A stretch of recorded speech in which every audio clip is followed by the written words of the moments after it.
Welcome. It's my great pleasure to invest our very special speaker, Mr. George Yeo. It's not an exaggeration to say he's one of the most respected global statesmen, having served 23 years in the Singaporean government as a member of the core team around the legendary Singaporean Prime Minister Lee Kuan Yew, and having participated in this economic transformation that Singapore has achieved within only one generation, from the third world to the very much a first world country. Mr. Yeo served in several capacities as a Minister of Healthcare, Minister of Information and Arts, Minister of Industry and Trade, very important for these days, and finally also as the Minister of Foreign Affairs. After having left the public service, he worked as the CEO of Carrier Logistics, a large logistics company centered in Asia, and I'm not going to tell you the whole CV because it's very accomplished and very, you can spend time talking about it, but I will say that he was also serving as the member of the Vatican Economic Council under Pope Francis, so he knows the inner workings of the Vatican quite well. It's really a pleasure to have you here with us today, George, and welcome back to Croatia. We just discussed first time Mr. Yeo visited Croatia was 10 years ago. The reason you see the title of the panel is, solving the three-body problem. I'm not sure we're going to solve the three-body problem today. Nobody managed to solve it in the last couple of centuries. It's one of the last unsolved mathematical problems. When you have three celestial bodies orbiting around one another, it's impossible to calculate their trajectories. Three-body problem is also a title of a very amazing book I highly recommend, by a Chinese author. If you have time to read it, definitely do. But the reason why we decided to name this session Three-Body Problem is because we see that the world today is changing, it's shifting. The tectonic plates are shifting, and whether you live in Europe, US or Asia, everybody feels it at some level. And we hope, whether you're an investor or whether you're just a person trying to figure out what is happening with the world, we hope that Mr. Yeo could help us clarify a little bit that. So with that having said, George, how do you see the current state of the world? If you had to solve the three-body problem, I'm using it as a metaphor, where is the world going? First, Mato, thank you for gifting me that book, which I read with pleasure and the greatest interest. And it does make a very important philosophical point about uncertainty and risk. I think all of us sense that the world is going through a great transition where things happen suddenly in unexpected ways. So in such a period when there are geopolitical risks, there are domestic political risks, there are technological risks, there are advances in science and technology which perhaps change the very meaning of humanity itself. What do we do? I think the first thing is don't think you have a crystal ball into the future. Instead,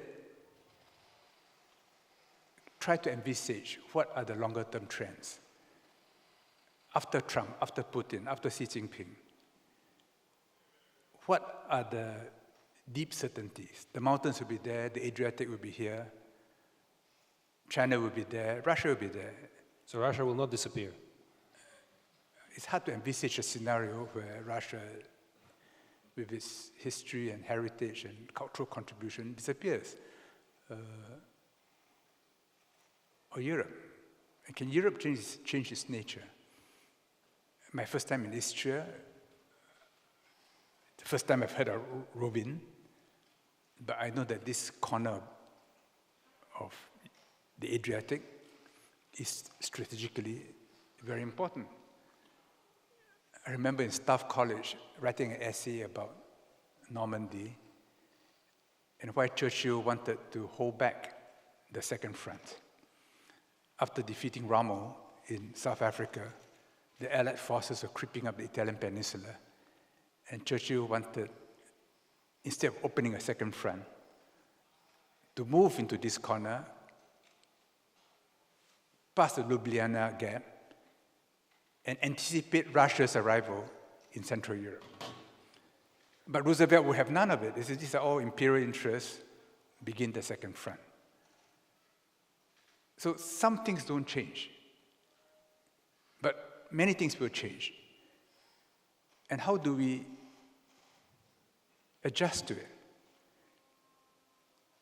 You know, the Romans have this wonderful reminder, memento mori. Why do they repeat this to victorious generals?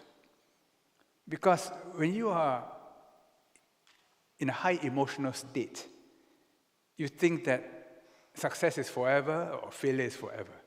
You forget that, as we were reminded in the last session, that there are cycles. In real estate, there are always cycles. There are different cycles for residential property, for shopping centers, for industrial estates, for different things. There are always cycles. So what do we do when we are entering a period of great uncertainty? Firstly, is remember that we will die. Okay, that kind of focuses the mind that, look, okay, we will die. Then what? Well, we worry about what others will think of us. Do we become hedonistic since we are going to die? Or do we say, no, there's more to life than just dying? So it's family. It is values. It's what we leave behind. So I think in this period, we go back to basics. Take smaller steps, be highly alert to what's going on around, both short-term changes and longer-term certainties, and go back inside to be strong as human beings, to be strong as families, to be strong as local communities. Then whatever happens, even though we may suffer injuries, we'll be okay. Even as refugees, if we are of good character, strong, able to take hardship, with loyalties to friends and faithfulness to family and so on, we will survive, whatever the situation. But if we are individualistic and think only of our own lives, then under pressure, we'll fragment and atomize. Yeah. So in this period we are going into, say, take a city-state like Singapore. You can't take chances. You can't assume that there'll be good weather all the time. We must assume that from time to time, big storms will come. So are the umbrellas ready? Do we have shelters? Most importantly, do we have savings? And are our people strong and united? And if we are, then, okay, we may still be destroyed if the forces are too great, but our chances of survival will be greatly improved. I agree with you. We do not have the crystal ball, but some mega trends are clearly showing a direction. You spend most of your political and life career in Asia. There is a sense that Europe misunderstands maybe Asia, in particular China, and Europe is currently in a situation where it's simultaneously trying to find an equilibrium both with our partners in the US as well as with our partners in China. If you had to give a kind of a megatrend analysis, can you tell us a little bit about how you see, where you see China going, and what's your view on Europe? Our instincts, our assumptions are holdover from the period after the Second World War, when the US, as a country which was not itself affected by warfare, dominated the global economy, constituting about 40% of global GDP. Then we had the Cold War. The Soviet Union was a closed system, and many of the public goods, many of the global institutions that we developed under were American-inspired and American-directed, like the WTO, WHO, IMF, and so on. But since then, America's relative strength has receded. The old world in Asia is re-emerging, as you have expected them to, because these are ancient peoples. And there is a new equilibrium trying to establish itself, but the mind is still trapped in the past. So we're still used to a world where we speak the English language, where America is dominant, where the intellectual categories which we learn in American business schools are those that we use to analyze things. And in that world, there's a tendency to judge Asia, to judge China, and assume that what applies to the West will apply to them. So when I read articles about the Thucydides trap and how the lessons of the Peloponnesian War would apply to Asia, I thought, but Asia has different histories, different traditions, and different ways of looking at themselves and the world. So it's useful if we want a better assessment of risks and trends to be rooted in multiple civilizations, to understand the Western view, to understand the Chinese view, the Russian view, the Indian view, and then to check ourselves, hey, don't rush to a conclusion because your thinking is based upon axioms and assumptions which are holdovers from the past, that it may in fact be different. So a certain self-doubt, a certain willingness to see things from other perspectives becomes very useful. We take China, the phenomenon of China, is viewed sometimes as a threat. And European leaders lightly dismiss China as an enemy. They reduce the whole of human history to be a struggle between autocracy and democracy. It's almost childish. China is an enormous phenomenon. And even many lifetimes won't enable you to understand more than a fraction of what China is. So begin from the fact that it is too big for us to fully understand, but understand it, try to understand it as a phenomenon and not be too quick to judge it. But the temptation of Western journalists, Western analysts is to visit China a few times, maybe 100 times, think they know China and begin to judge China, and more than that, to prescribe a list of things for China to do for it to do well. I'm not sure the intentions are always noble, but if you're such a good physician, first heal yourself.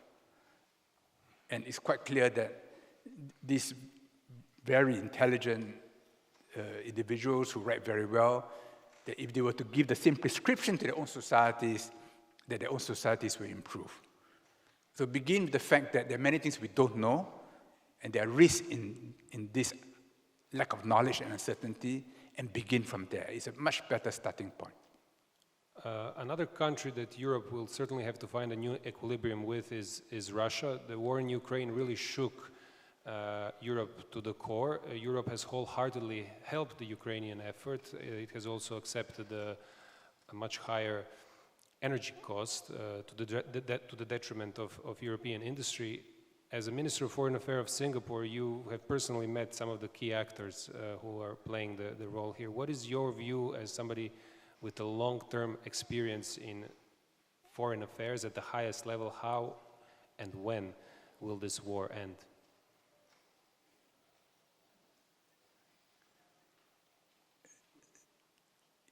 If we flip through a historical atlas and look at the lands between the Baltics and the Black Sea, which includes lands very near here, they were never stable.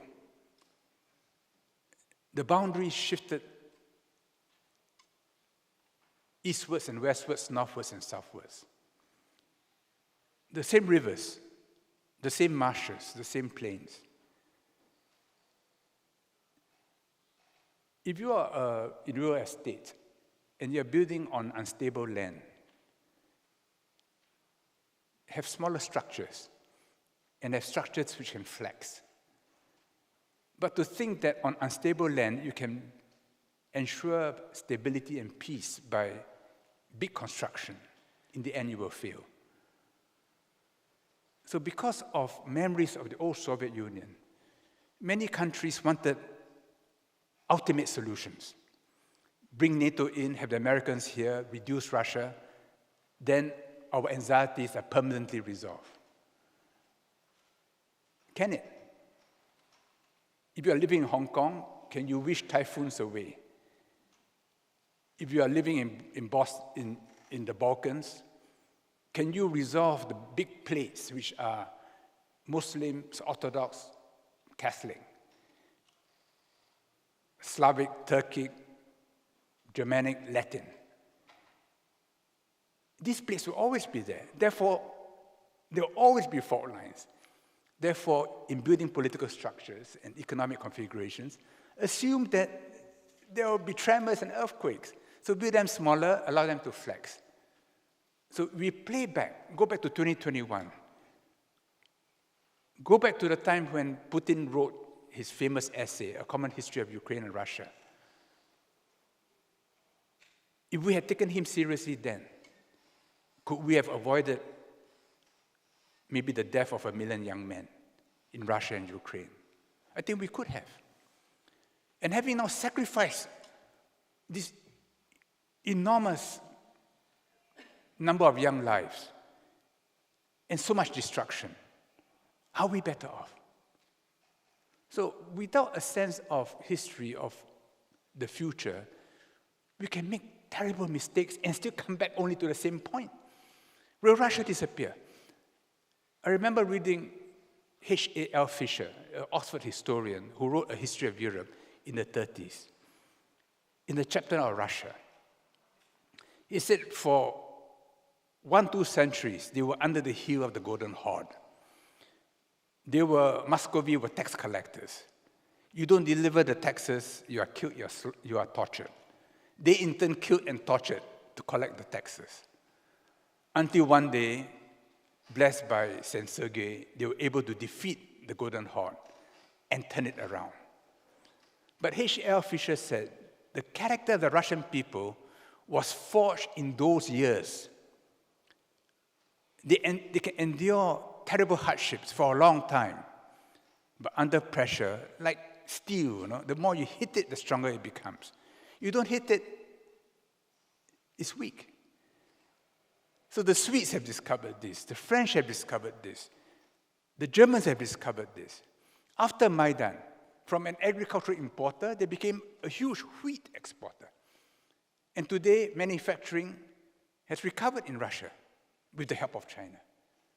So this bitterness over the history of the Soviet Union, it's not possible for it to go away quickly. But to have clarity, these emotions must subside. And for them to subside, you must first have a ceasefire. Then there's trade, then people meet, then they make friends, then they ask themselves, must we always be viewing each other as threats? Or can we find ways to live together? Then new possibilities re-emerge. You take, say, the relationship between China and Russia.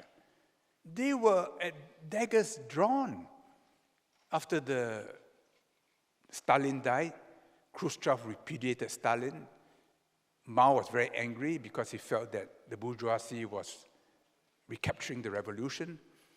In the 60s, Brezhnev was such a threat that Mao Zedong decided to distribute all the heavy industry all over China.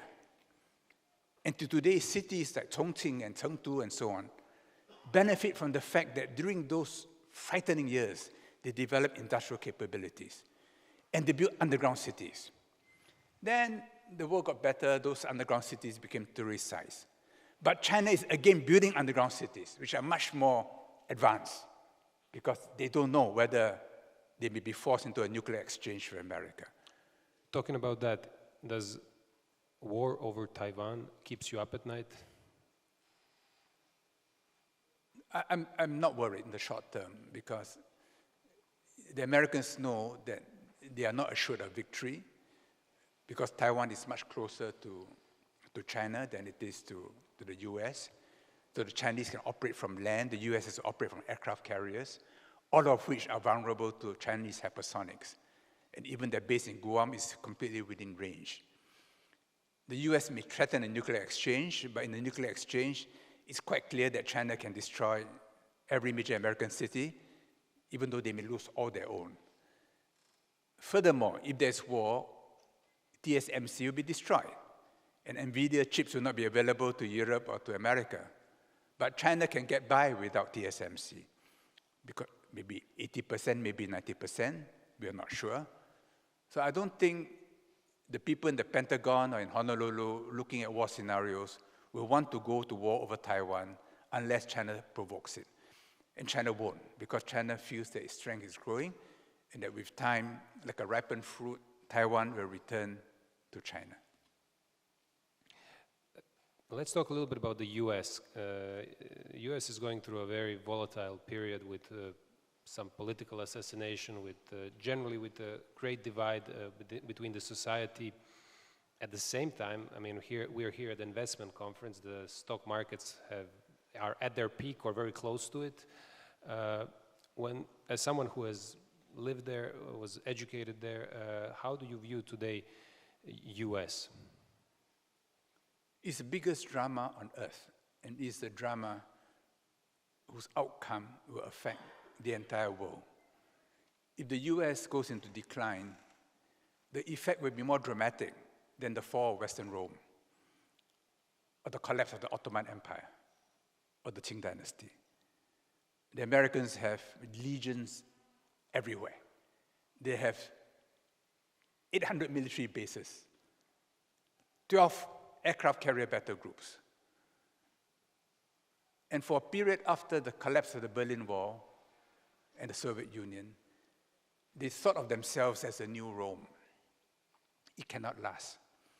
And whether it can last or not depends not only on external balance of forces, but on America's own internal strength. The US is going through a wrenching period. In many ways, the society is sick. The US of Alexis de Tocqueville, which was growing and vital and expanding organically, today you almost see a reverse dynamic. An Indonesian friend of mine, making tires in China, but could not export those tires to the US because of tariffs. So they built a tire factory in South Carolina. So recently, I asked them how the factory was doing. I thought it must be doing very well with the tariffs. He says no. When they started recruiting workers, the HR manager asked them, what level of criminality will you accept? They said, oh, no, what do you mean? I don't want criminals. No. They said, no, be realistic. This is manual work. You need the hands and legs. Be realistic. And when they conduct random urine tests, over half the workers test positive. So when Trump bombs Venezuelan boats or goes after Mexico, there is, in fact, a realization that they are being poisoned. In the 19th century, the opium trade brought enormous fortunes to all wealth in New England, the Yankee Clipper trade, to the British. And till today, many of the most important endowments to Ivy League colleges in the US came from profits from the opium war trade, from the opium trade. But can you blame the exporters of opium to China? Because the demand was there. Why was the demand there? Because in the 19th century, Chinese society was sick. And however hard you may blame Colombia and Venezuela and Central America and Mexico, or China for fentanyl, why is there such a demand for painkillers in America? And for as long as you blame others and not yourself, the healing cannot begin. But there is a movement in America now, mostly right-wing, and they support Trump. And they recognize that if you don't get the family right, if you don't restore all values, if you do not see the corrosiveness of woke culture, then your society becomes sick. So whether it is a phenomenon of Trump, and Trump is only a phenomenon, or Charlie Kirk or whatever, American society is going through a period of internal struggle. If it can heal, you will remain the greatest country on earth because of its natural endowments, its island status, far away from everybody else, and the intelligence and creativity of its people and its research and academic institutions. But if we cannot resolve this internal struggle, and they start demonizing one another and killing each other, one can envisage as a low likelihood possibility, a scenario where there's a second civil war. And that will have portentous consequences for the entire world. We are not crystal ball gazers. We just say, look, these are the possible scenarios. If it's this, where am I? If it's that, where am I? If it's here, where am I? And then we place our bets accordingly. Never put all your chips on one number. Let's talk about your own country, Singapore. You've often gone against the conventional wisdom, against the grain, when deciding how to organize the society, what economic model to apply, whether you go fully free market or whether you become a country that has a strong government involvement and strong socialism. How would you say Singapore has, what was the common denominator of your thinking as a leader in Singapore? No, Lee Kuan Yew, the father of the country, he was a straightforward man. He was pragmatic. He knew that without power, you can't govern. And those who stood in his way, he just swept them aside. When hippie culture threatened to infect us during the Vietnam War, drugs, he said, if you have long hair, you'll be at the end of the queue. When the graffiti infection came to Singapore, he said, you do that, we'll cane you. No graffiti in Singapore. That's a good idea. We should consider it in Zagreb. Caning. When chewing gum was used to prevent train doors from shutting, paralyzing the entire system, he said, ban chewing gum. So he had a reputation for being authoritarian. And the Americans and the Europeans would come and lecture him on why he was not respecting human rights and so on. He just dismissed them. He told the Americans, you want me to listen to you? You make me a 51st state. Then I'll listen to you. But otherwise, we find our own way to the future. Because all these do-gooders and well-wishers, assuming they were doing good and wishing us really well, if something happens to us, they would just look back and say, oh, tut, too bad, such a pity. But that's it. But we live there, and we'll be the refugees, and we'll be the ones who suffer. So, yes, by all means, listen to advice, but decide for ourselves. So in Singapore, we know we don't have such a beautiful coastline. We don't have pastures and vineyards. We don't work, we don't eat. And what does working mean? It means serving others. We don't service others. Why should people give us money or lend us money? So, and if you do make money, save. If you make $100, save $50. Because one day you may need more than $50. Don't take chances. So that's what keeps the city-state vital and on the ball. Not easily caught up in the latest fads and fancies. No, every other day we are told this is a miracle fruit, this is a miracle diet, this is a miracle spa, whatever, Everyone wants a one-pill solution to their problems. There's no such thing in the world. So in Singapore, we are very skeptical of magic formulas, magic this, magic that, miracle products. Just remember education, hard work, family, savings, serving others. You can't afford to deal with others on the basis that they must be like you. No, we begin on the basis that they are not like us. And because you're not like me and you're not like me, and I understand both of you, now I can arbitrage the two of you. So Singapore, because of what it is a center of arbitrage, not just for goods and services, but also for money, for information, and most importantly, for culture. When the Indonesian comes, they never tell you no.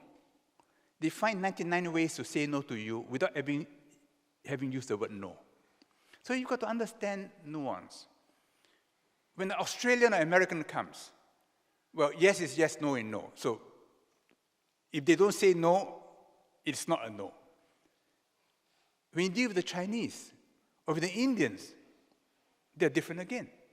So in Singapore, we have kind of an instinct to deal with different cultures. And that is important to us. But it requires us first to accept the world for what it is, and don't think we can change the world, and be strict with ourselves. Thank you. I have one more question before I open up for the Q&A. So if you have a question, start thinking about it. But one of your career highlights for me personally is the fact that you served as a member of the Vatican Economic Council under Pope Francis. If you had to extract one maybe key leadership tenet that you have learned, maybe from the Pope directly or throughout your career as a leader, what would that be? I remember one day we were discussing the Vatican deficit. The Vatican has a big deficit. And you know, for those of you who are Catholics, in Catholic churches all over the world, one collection every month goes to the Vatican. It's called Peter's Pence. And it's for the Pope to decide how it's to be used. And many of us thought that, the Pope will use it for charity. But in fact, a large chunk of it goes into meeting the Vatican deficit.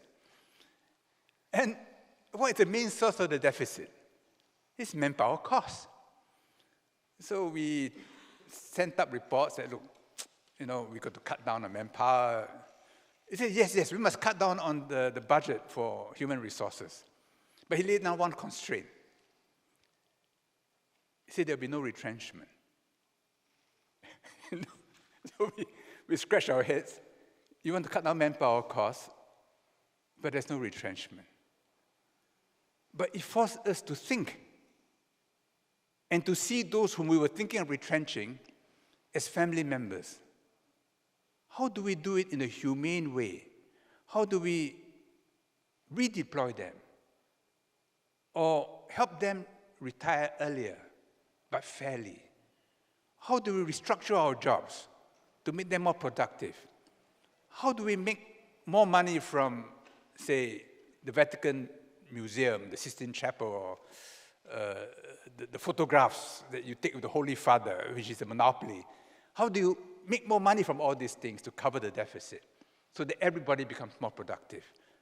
But because it was not just a management decision, but it was also a moral decision, both in terms of not having a deficit and in terms of not treating people as commodities, that forces us all to think. The easy solution is not always the best solution. The best solution is usually the hardest solution. And that is something which Pope Francis constantly reminded us. We would tell him, look, if you remove A, B, C, D, and E, all our problems will be solved. He never removed them. Because they could be priests, they could be bishops, they could be cardinals. And his belief is, work on one another. Let the facts speak for themselves. If there's wrongdoing, well, there's a law which will take care of them. But if it's just bad behavior, do not lose hope in one another. He kind of kept on pricking our conscience, we have consultants, we have auditors, and so on. We have people who wielded sharp pencils and who knew where to cut and to extract more benefit. He understood all those things, but he said, in the end, don't forget who we are. I've often reflected, and I still reflect on the fact that, yes, the Vatican is full of iniquities, But the Buddhists have a saying that from the mud, from the worst mud, the most beautiful lotuses bloom. And there are many lotuses blooming in the Vatican mud. And that's because deep in the organization is a set of moral beliefs which, even though often observed only in hypocrisy, remain there. Interesting. Do we have a question from the audience? Yes, gentleman over there. Microphone? Minister, You can stand up, just briefly introduce yourself and ask the question. my name is Daniel DeFranceschi. I'm part Croatian, part American. A lot of the things you said resonated, and thank you for taking the time to speak to everybody today. I just wanted to ask you kind of two parts of a linked question. As a country with a if you were in a country with a starting leadership substrate that was, you don't start with a coherent, like a cohesive leadership class, and you also don't start with deep expertise in statecraft, like you executed in Singapore. What would you give as advice to start building that, kind of the strategy to build those competencies and cohesiveness? You build on what you have, the givens. So we have an extraordinary location.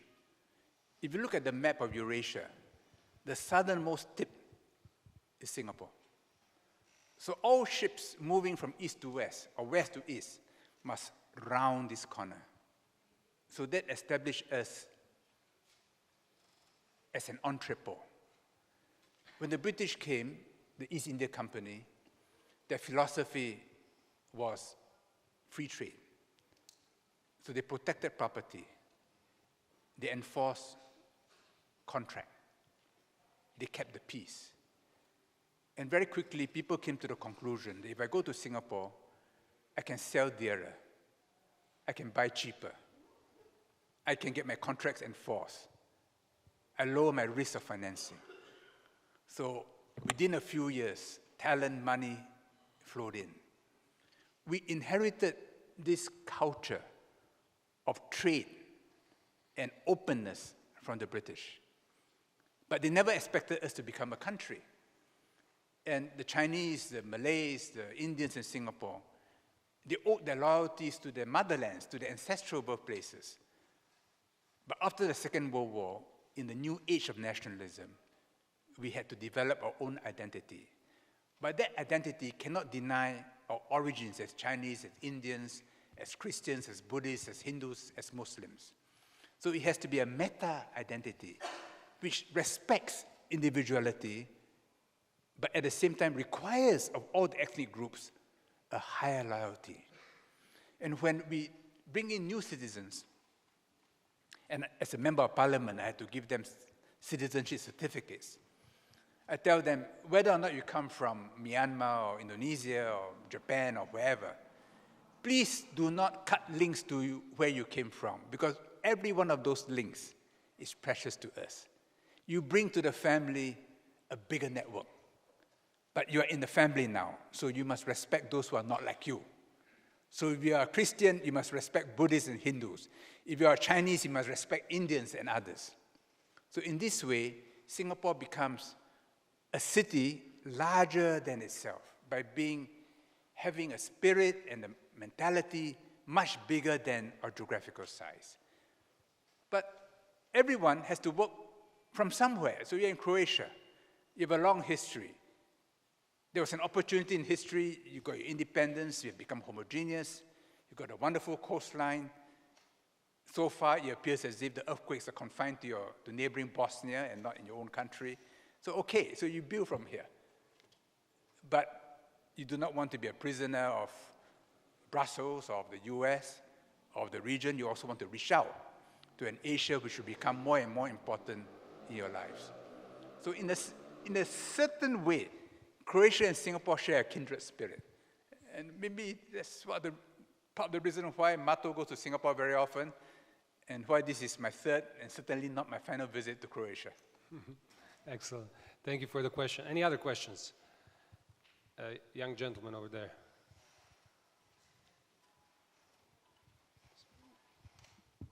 Hello, thank you for a great talk. My name is Moris Bagic. I'm from Croatian Institute of Public Health. I have a question which is not health related. I'm interested in what do you think about Bitcoin as a digital capital, and how do you think it will affect the geopolitics in the world? I'm a skeptic on Bitcoin. The reason is this. Marco Polo, in his memoirs, expressed surprise when he entered China to find paper currency used. The Venetians, being Venetians, only trusted gold. said, how can you trust a piece of paper? It had a big chop on it, the emperor's chop, you know. Then he realized that the emperor can kill you. So, so in other words, he can honor his paper because he can take from anybody to give value to a paper currency. The Chinese had paper currency before that, during the Song dynasty. Fiat currency is backed by coercion.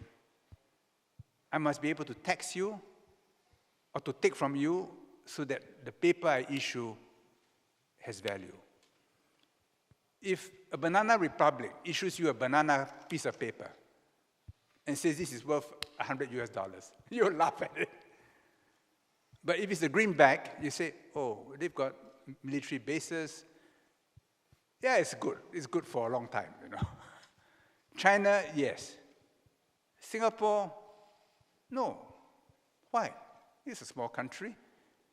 But for this reason, Singapore does not issue currency the way others do. We have a currency board. Every dollar we issue must be backed either by gold or by hard currency. It's 100% back, more than 100% back. Oh, okay, the money is there, it's okay, I believe you. You see, because I believe in what is backing your dollar. So when Croatia had its own currency, if you didn't peg it, people wouldn't trust it. But even if you peg it, they say, but something may happen, who's backing it? So the interest rates were higher. So now you join the euro, the interest rate goes down, people are happier, but you lose some autonomy. Now, when you come to Bitcoin, there is no anonymity, that's quite clear, despite what the founder said. From time to time, we read reports of North Korea hacking into Bitcoin. Now, you think about this. If North Korea can hack into Bitcoin, do you think Russia can hack into Bitcoin? Do you think China can hack in? Do you think America can hack in? Of course they can. So for as long as the game, the music is playing, it's okay. We are playing short term. But can it endure? Can it coerce like the great Khan? No. But for the time being, why not? Long term, I'd rather trust gold. Very interesting answer. Any other questions from the audience? Don't be shy, this is now a great opportunity. Maybe on that note, but connected to Bitcoin, how do you view the US dollar and the future of it?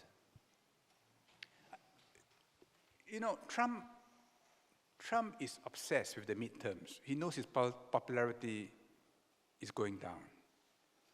Charlie Kirk's murder has become a big issue because it seems like an opportunity to take away votes from the Democrats.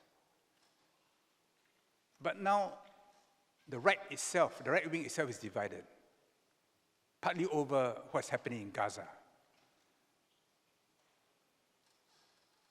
Why did Rubio go to Israel?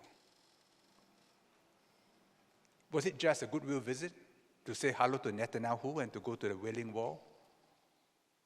What were they discussing? When Israel attacked Hamas in Qatar, I don't think the Qataris would have taken it lying down. I think they would have threatened America, one way or another, to the extent that they can. And the biggest threat to America is you can no longer have El Udeid Air Base in Qatar. That is the single most important military facility America has in the entire Middle East. What do the Qataris want? And Iran, after the American strike, the problem is still unresolved. And Israel still wants regime change. So when Rubio went to Israel, I thought, some things are afoot. This adds a further division to American society. Overhanging all this is a huge US deficit. And Powell was keeping it tight. But now he says in the latest report the US economy is not doing so well, so he's decided to loosen. But he said inflationary pressure is still there. Is there a possibility of stagflation in the US? Trump worrying about the midterms, he wants the Fed to loosen. If inflation comes, that's a future problem. He won't be around. So these are the current considerations in the US. And